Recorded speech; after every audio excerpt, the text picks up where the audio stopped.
a rabbi who's dedicated my entire career to organizing the Jewish community, to show up as allies, to build power, and to act for justice, to be political. I challenge synagogues across the world to act on their values.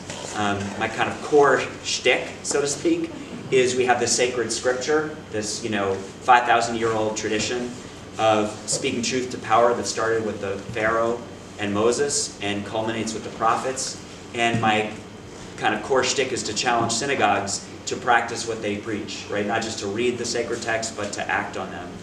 And what Reverend Heinemeier some 15 years ago helped me understand was why I, as a person and an individual, do that work. And he kept pushing me like, why, Jonah? Why do you? And I would say, well, because I'm about justice. Jews are for justice, right? If you don't believe me, you can buy my book later. I just came out with a whole book about Judaism and social justice. Why justice is Judaism. It's not some kind of political overlay we add. If you actually read Jewish texts carefully, and if you are a person of faith in the room of a Christian background or Muslim or other kind of the Abrahamic, Saraic traditions, then you know the core texts are all about justice. That's what they are. But he pushed me to understand, well, what is my individual story about justice? And I kind of heard myself tell him that, I kind of grew up in a sacred, nurturing, loving little Jewish community in Lower Manhattan. We were real synagogue goers. My dad was the temple president, my mom was on the board, my brother was the first youth president. And we had a very happy little insular bubble of a life down there in Lower Manhattan. And my father died very suddenly when I was in high school. And two things happened that were really significant. One is that my Jewish community surrounded me with love and with nurture and support. I had all these young rabbis who kind of took me under their wing. They brought me into Jewish summer camp experiences, and I traveled to Israel for the first time. I met my wife during those years. And I became a rabbi in part because I understood personally the way in which clergy can kind of lift up and support and empower young people. But the other thing that happened was that my mother became a single working mother. We lived in affordable housing. I moved from the private school system to the public school system. I went to a wonderful public high school in the Bronx, which afforded me the opportunity to get on the New York City subway every morning in the early 1980s, from Lower Manhattan up to the North Bronx, passing through the richest neighborhoods in Western civilization and the most utterly poor and devastated neighborhoods in Western civilization. I would travel through Midtown Manhattan and the Upper East Side, where corporate executives would come and go, and then the rich folk on the Upper East Side, who were almost exclusively white.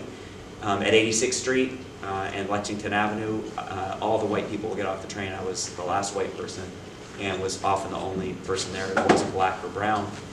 We went through Spanish Harlem on that train. We would go through the South Bronx. And Reverend Heinemeier had pastored in the South Bronx, so we really developed a connection of understanding around this shared experience. Every morning, the subway train would kind of go up above ground in the South Bronx at 161st Street at Yankee Stadium. This was 1982, 1983. This was during one of the most challenging periods in the history of New York.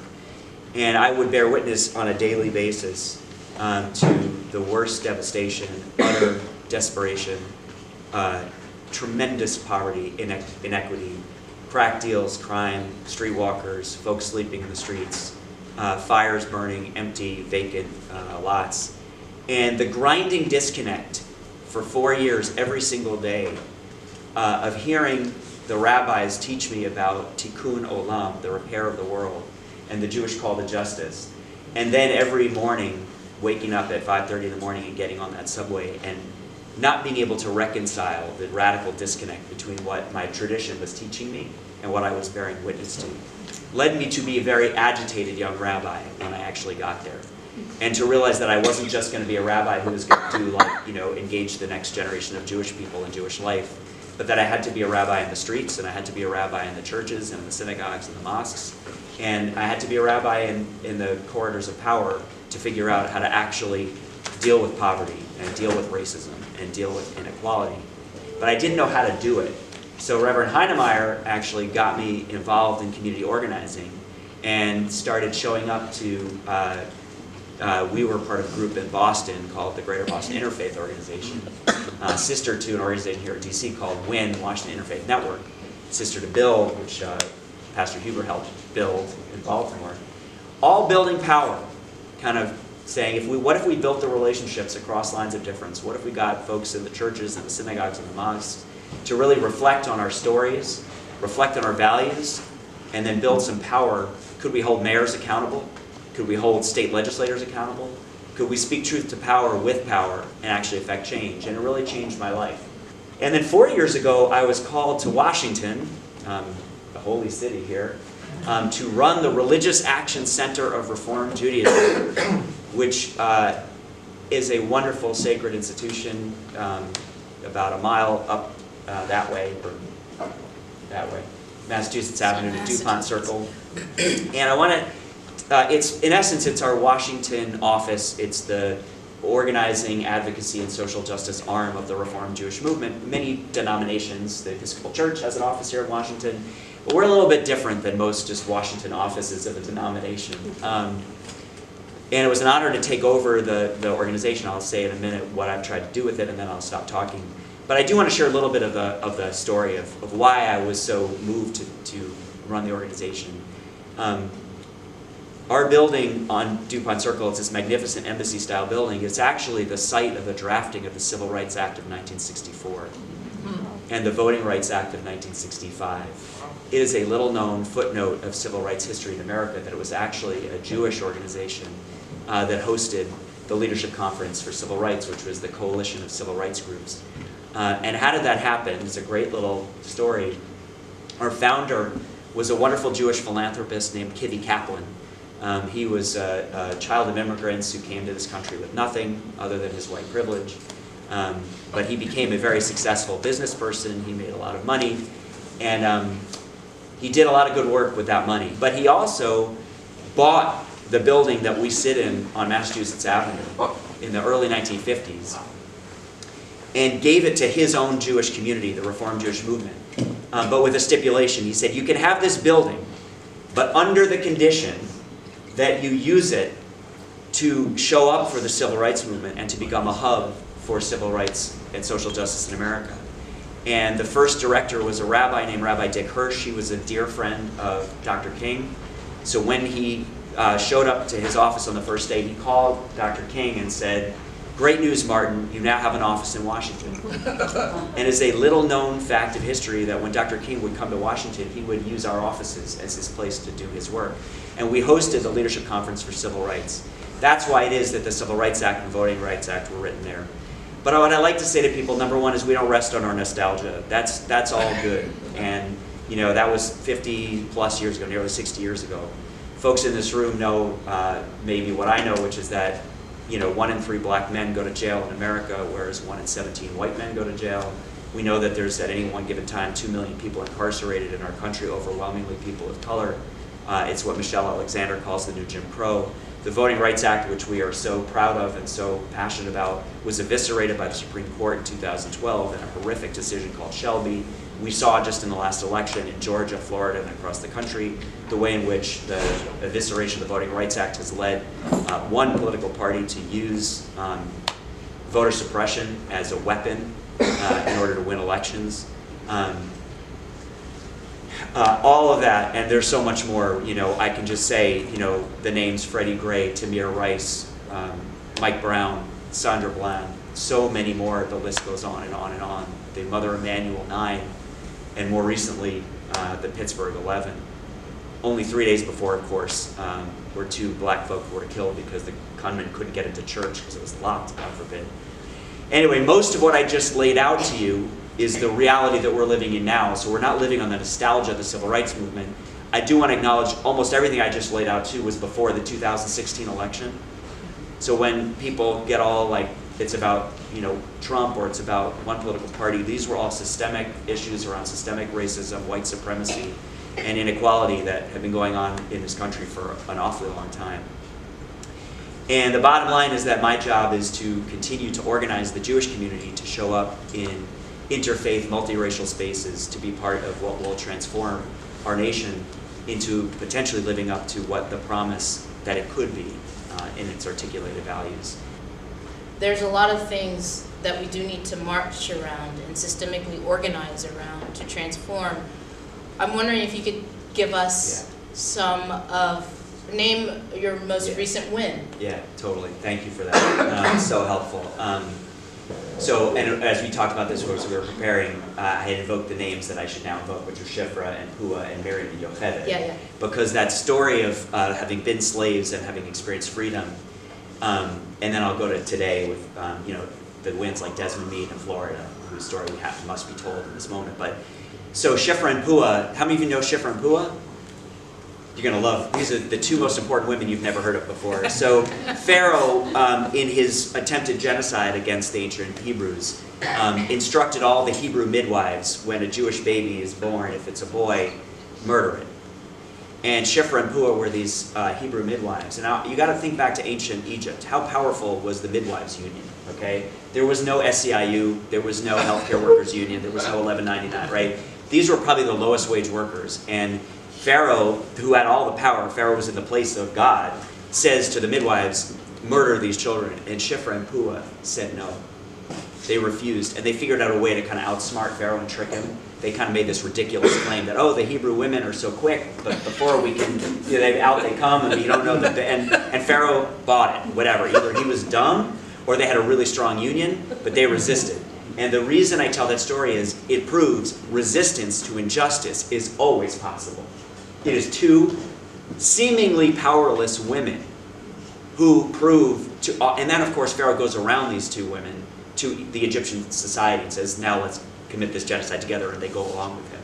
But then Miriam and Yocheved, they resist the genocide too because they rescue Moses and they place him in the pit. And then who saves baby Moses? Pharaoh's own daughter. Yeah. Pharaoh's own daughter. So here you have Shifra and Pua and Miriam and Yocheved proving that resistance is always possible, hope should always burn, and it comes through the power of the group, right? It's not these women acting alone, it's these women acting together. And I think the biblical text is intentional that they are women, is intentional that there's two of them, Shifra and Pua, Miriam and Yocheved, and they have relationship with power. So anyway, that's kind of spiritually and theologically what gives me hope. Right now what gives me hope is Desmond Meade. How many of you have heard of Desmond Meade? Oh, you got to know this story. So, did you follow the ballot initiative in Florida? It was called Question 4, which overturned a Jim Crow era law. Florida was only 4 states in the country that took away the right to vote to anybody who had committed a felony, even after they had done their prison term and then returned as a citizen. One of 4, and it was one of the ways during Jim Crow that black folk were continued to be disenfranchised. So Desmond Meade is an amazing organizer, and he kind of led a campaign across Florida that succeeded in re-enfranchising 1.4 million people in Florida who formerly had lost the right to vote because they had committed a felony. It was a major victory, and it transcended partisanship, because you know what happened? Mayor Gillum lost in the campaign for governor, but this ballot initiative won by a huge margin. So Desmond did an incredible job. May I take one more minute and tell the story of how I met Desmond? Yes. And you should Google the story. It's an incredible story. But about 2 years ago, I was down in Boca Raton visiting. There's a nice little, if people are ever on vacation in Florida, there's a nice little Jewish community down there. I'm happy to hook you up. I was visiting the lovely Jews of Boca Raton, trying to encourage them to get into the justice movement. It's kind of a whole trip, which I can talk about later. But I get a call on my cell phone. There's a guy, an activist named Desmond Meade, an organizer named Desmond Meade. He's in Orlando, and he wants to come see me. And I'm like, Orlando, if people in Florida, that's like a 3-hour drive. Like, that is ridiculous. And I said, well, I'm here. I have some time. He gets in his car. He drives all the way down there. And I said, it's an honor to meet you. Why was it so important to you that, we have this conversation? He said, well, I heard that you're organizing the Jewish community, and I need to know, can you get the Jewish community to show up for this campaign that I'm doing? And he tells me about the whole campaign, and I'm like, this is great. I love it. It sounds, yes, I will. You had me at hello, but can you tell me, Desmond, why? I want to ask him the question Reverend Heinemeier had asked me, how did you come to this? And Desmond said, well, he grew up in the son of a pastor in North Carolina, in a really stable home, and after he went to high school, he went into the U.S. Army and was deployed, came back and suffered from PTSD, and started medicating from his PTSD, and then became addicted, And then because we criminalize addiction in this country, he wound up homeless, without a house, and then wound up incarcerated. And when he got out, before I say when he got out, while he was in prison, he actually got his college degree, he got a law degree, he appealed his conviction and won. And then he was released, and so he decided to organize young black men in Florida. You know, people often kind of share that story that I shared about our history here in Washington from 50 plus years ago. And I like to say, well, we actually, in the Jewish community, we did not start marching in 55 years ago in Selma with Dr. King. We started marching 5,000 years ago when we threw off the shackles of slavery, when we came out of Egypt, when we actually overcame a genocide and a situation of bondage. And we will keep marching for 5,000 more years if that's what it takes to overthrow the Pharaoh of our day and our time to bring about justice. And on a theological basis, there are 36 different ways in the Torah, in the 5 books of Moses. 36 different times, God repeats the same commandment over and over again. And this is, if I had to distill Judaism to something like that you could kind of take home today and it would be that you were slaves in Egypt and you were free. Therefore, you are to love the stranger, you are to free the captive, you are to be for the widow, the orphan, and the most vulnerable. That is how I understand Judaism. To have had that experience of oppression and to have had the experience of redemption is to always cast our lot with those who are oppressed and those who need to be free. And so that's why I do what I do.